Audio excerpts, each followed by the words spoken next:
রংপুর বিভাগ থেকে উপদেষ্টা নিয়োগের দাবিতে ঢাকা-রংপুর মহাসড়কে বৈষম্য বিরোধী শিক্ষার্থীরা অবরোধ করেছেন।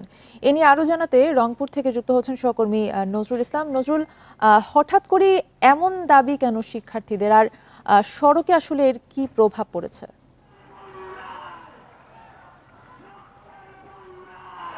মূলত আসলে রংপুর বিভাগ থেকে কিন্তু এখন পর্যন্ত কোনো উপদেষ্টা নিয়োগ করা হয়নি এবং রাজশাহী বিভাগ থেকে করা হয়নি।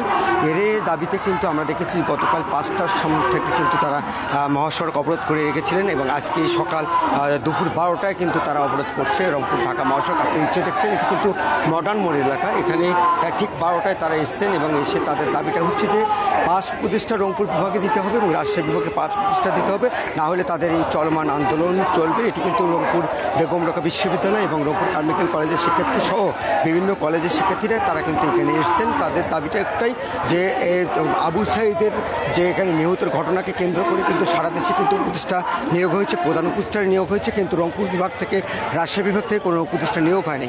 তারা বলছেন যে যদি আবু সাঈদের এই আন্দোলন না হতো এবং আন্দোলন করে যদি এই বাংলাদেশে পিসি সরকারকে উৎখাত করা না যেত তাহলে কিন্তু কোনো উপদেষ্টা নিয়োগ হতো না। তবে তাদের দাবিটা হচ্ছে যে রংপুর বিভাগে কেন হচ্ছে না।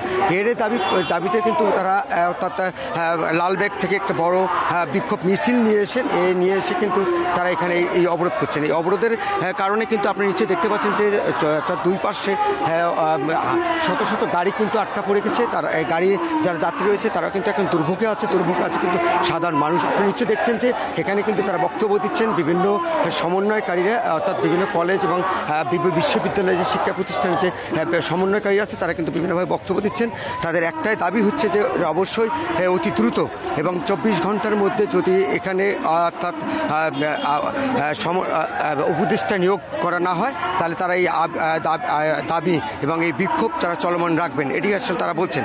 তবে এই দাবি যদি না মানা হয়, তাদের সাথে আমাদের কথা হয়েছে, তারা বলছেন যে এই যৌক্তিক দাবি না মানা হলে এই আন্দোলন আরও কঠোরভাবে তারা কর্মসূচি পালন করবেন এবং প্রয়োজনে তারা হরতালের মতো অর্থাৎ কর্মসূচি পালন করতে পারেন, এটি আসলে তারা বলছেন যদি এই দাবি না মানা হয়। তবে এখন পর্যন্ত আমরা যেটা দেখেছি যে কোনো ধরনের উপদেষ্টা নিয়োগ করা হয়নি। এখনও এই নিয়োগ করা না হওয়ার কারণে গতকাল থেকে তারা এই আন্দোলন চালিয়ে যাচ্ছেন এবং আন্দোলনের এক পর্যায়ে তারা কিন্তু এই মহাসড়ক অবরোধ করছেন। এখনও যে রংপুর যে বিভাগে 5 জন উপদেষ্টা, অর্থাৎ রংপুর থেকে 2 জন উপদেষ্টা চাচ্ছে এবং বিভাগ থেকে আর 3 জন, মোট 5 জন উপদেষ্টা চাচ্ছে। কারণ রংপুরে কিন্তু আপনি জানেন যে এখানে 2 জনকার নাম এসছে, অর্থাৎ সার্জিস এবং আখতারুজ্জামান। এই আখতারুজ্জামানের নাম তারা কিন্তু তারা নিয়েছেন। তারা বলছেন যে এই 2 জন উপদেষ্টা অর্থাৎ রংপুর বিভাগ থেকে দিতে হবে এবং 5 জন উপদেষ্টা সব মিলিয়ে দিতে হবে। এটি যদি না দেওয়া হয় তাদের আন্দোলন আরও জোরদার করবেন এবং আরও কঠোর কর্মসূচি তারা পালন করবেন। জি, ধন্যবাদ আপনাকে। নজরুল ইসলাম জানাচ্ছিলেন রংপুর থেকে।